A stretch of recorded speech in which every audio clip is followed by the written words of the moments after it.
Gereja Masehi Injili di Minahasa adalah gereja denominasi Kristen Protestan yang beraliran Calvinis, memiliki sistem presbiterial sinodal yang artinya berjalan bersama, bahwa setiap keputusan-keputusan yang diambil kemudian ditindaklanjuti.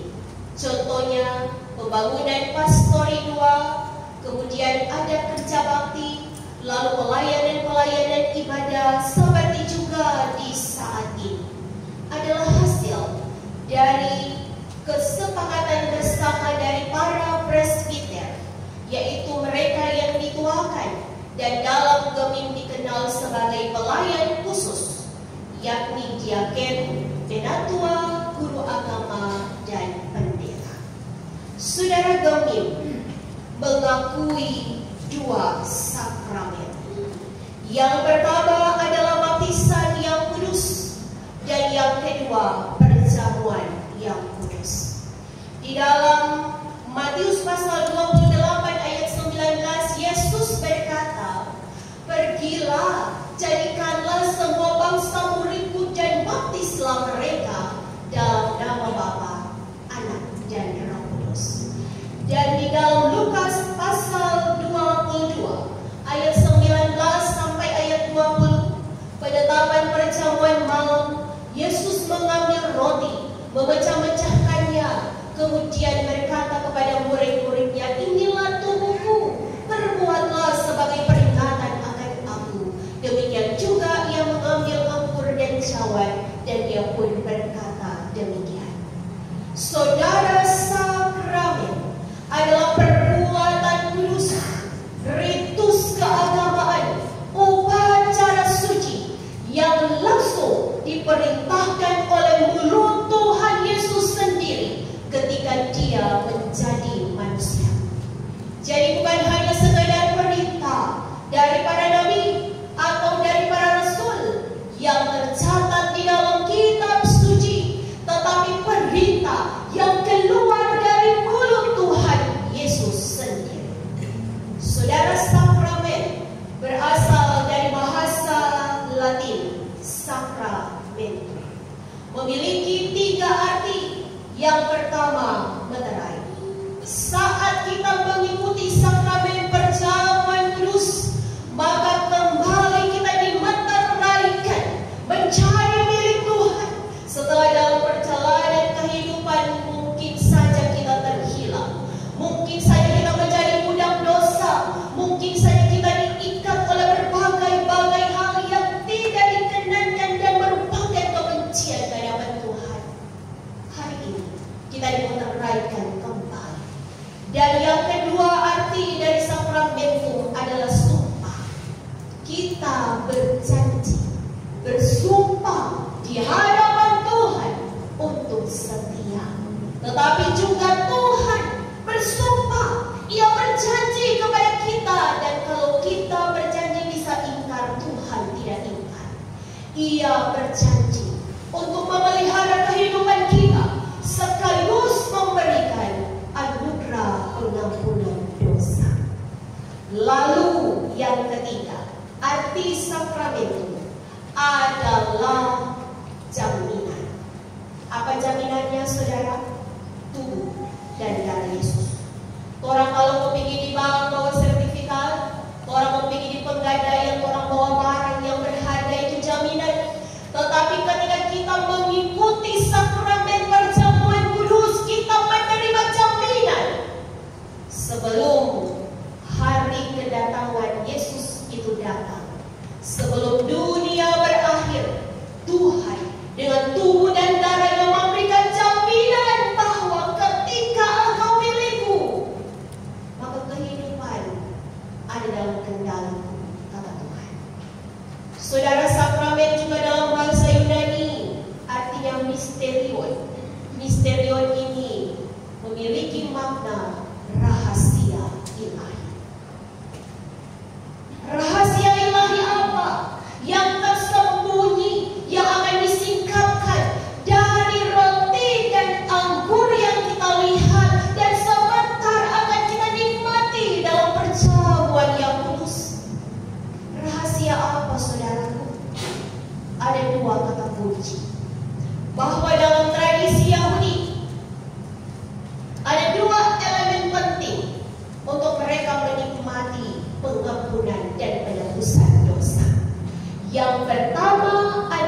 Saudara, 1 tahun sekali orang Israel pergi ke Yerusalem.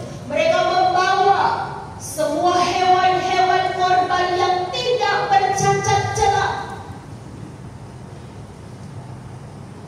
Dan pada saat itu, ketika mereka merayakan Paskah Yahudi beda dengan Paskah Kristen. Paskah Yahudi berlangsung di hari kematian Yesus. Makanya penetapan perjamuan malam adalah tadi malam sebelum Yesus ke Taman Getsemani, sebelum Yesus ditangkap, ia melakukan perjamuan kudus. Dan ketika Yesus memikul salib, ia diolok-olok. Saudara, tahukah kita bahwa 2,7 juta orang datang dari segala penjuru ke kota Yerusalem. Mereka membawa hewan kurban dan dicatat oleh Alkitab, oleh berbagai teolog, oleh para ahli biblika, ada 255.600 domba yang dikorbankan untuk penebusan dosa. Dan kalau satu domba 10 orang kali 255.600, ada 2,7 juta pasang mata yang melihat Yesus diolok-olok. Bukan saja melihat, tapi mengambil bagian, menghina, menganiaya Yesus sampai di kayu salib. Saudaraku, hari ini ketika kita merayakan perjamuan kudus, kita diingatkan bahwa kalau orang Yahudi setahun sekali harus membawa korban, hewan kurban untuk penebusan dosa, maka kita yang percaya kepada Yesus hanya 1 kali untuk selama-lamanya. Yesus, saudara, adalah anak domba Allah yang tidak bercacat celah. Hanya Yesus manusia yang tidak berdosa. Bahkan tokoh-tokoh agama, nabi-nabi yang kita ketahui dari Kejadian sampai Wahyu pernah jatuh ke dalam dosa, saudaraku. Yesus, 1 Petrus pasal 2 ayat 22, tipu tidak ada dalam mulutnya. Dan di dalam 2 Korintus 5 ayat 21, dia yang tidak berdosa dibuat menjadi dosa karena kita. Yesus adalah anak domba Allah. Dicatat dalam Yohanes 1 ayat 29, dia datang untuk pengampunan dosa umat manusia. Inilah anak domba Allah yang membawa pengampunan dosa bagi umat manusia. Saudara, tubuh seperti apa sampai orang berkata, Tuhan kok manusia? Anak manusia pun dijadikan Tuhan. Saudaraku, mari kita melihat cara pandang Allah dalam karya penyelamatan. Saat Adam dan Hawa di Taman Eden, mereka sempurna sebagai manusia. Tetapi ketika mereka jatuh ke dalam dosa, Kejadian pasal 1, saudara, ayat 26, Tuhan Allah berkata, baiklah kita menjadikan manusia menurut gambar dan rupa kita. Gambar Allah, imago Dei, hanya ada pada Adam dan Hawa. Tetapi ketika mereka jatuh, gambar itu rusak. Mereka diusir keluar dari Taman Eden. Dan sejak saat itu, tidak ada satu manusia pun yang dapat masuk ke dalam Taman Eden dan surga. Saudara, orang mau berbuat baik, orang mau kumpul pahala, yang tidak ada manusia yang sempurna. Satu titik dosa tidak akan membawa kita kepada Tuhan. Maka apa yang Tuhan lakukan? Ia sendiri, gambar asli itu, gambar asli Allah itu yang turun menjadi manusia. Ia membaharui gambar Allah dalam hidup manusia yang jatuh dalam dosa, saudaraku. Dan ketika tema khotbah saat ini, mayat Yesus dibaringkan di dalam kubur, hendak menegaskan Yesus benar-benar manusia. Dia manusia, bukan setengah dewa. Karena kenapa yang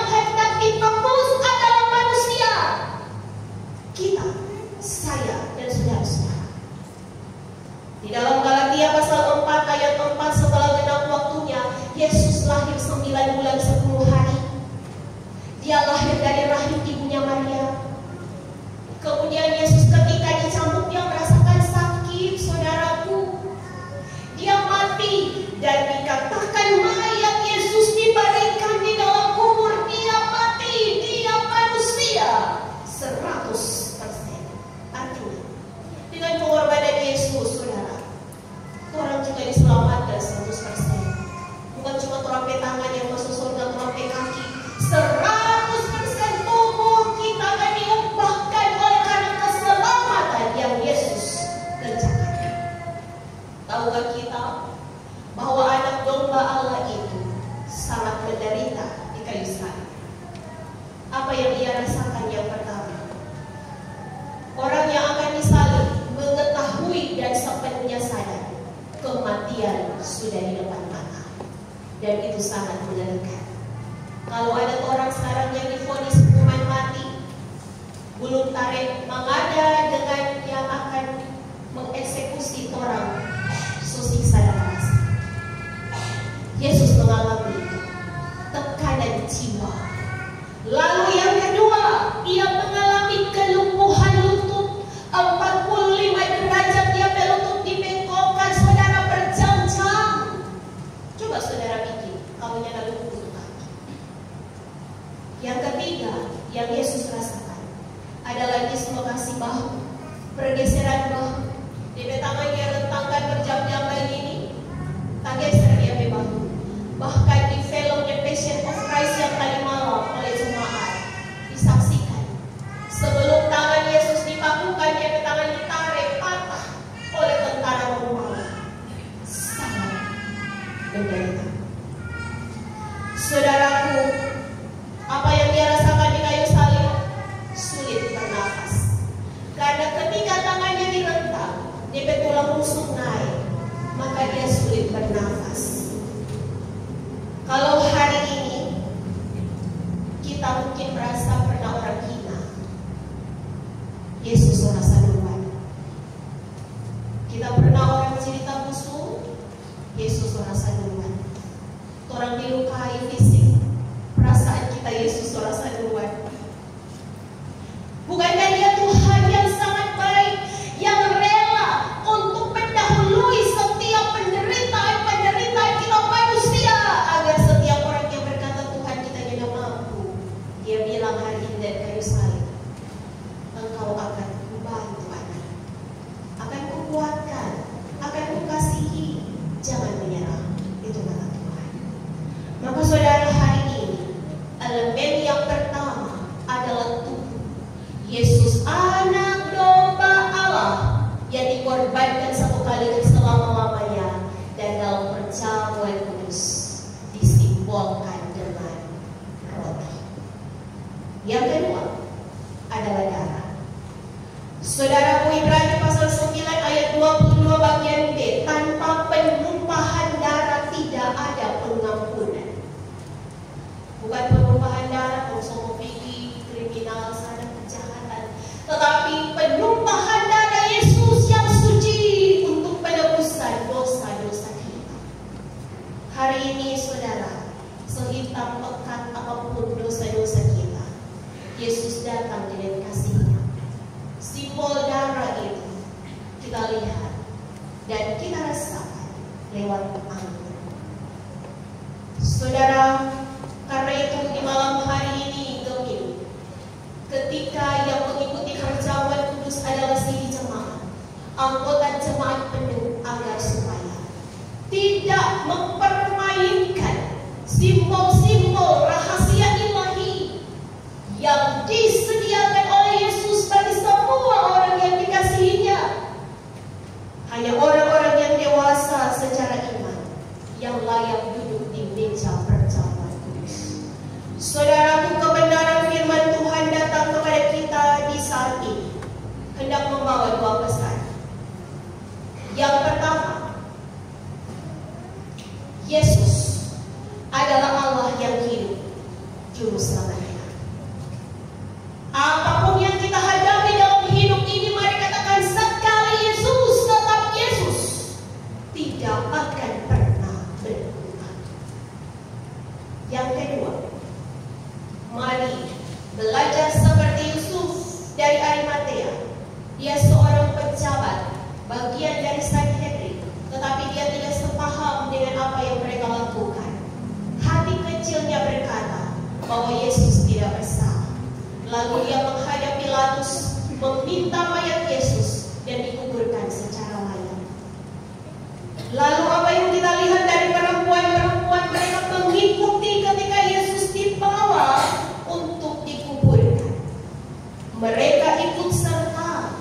Maka pesan yang kedua, kalau orang mengaku Yesus Tuhan, mari ikut dia. Bukan ikut iblis. Ikut Yesus ditandai dengan apa? Melayani Tuhan. Melayani Tuhan dibuktikan dengan apa? Mari kita memberi bagi Tuhan. Banyak yang bisa kita berikan dalam kerja pelayanan, saudara. Orang pe waktu, orang pe tenaga, mungkin saja rupiah. Tetapi apakah itu sebanding dengan yang Tuhan suka kasih kepada orang? Lihat perempuan-perempuan, mereka kembali dan menyediakan rempah dan minyak murni. Bagi para pelayan khusus, bagi umat Tuhan, mari belajar seperti Yusuf.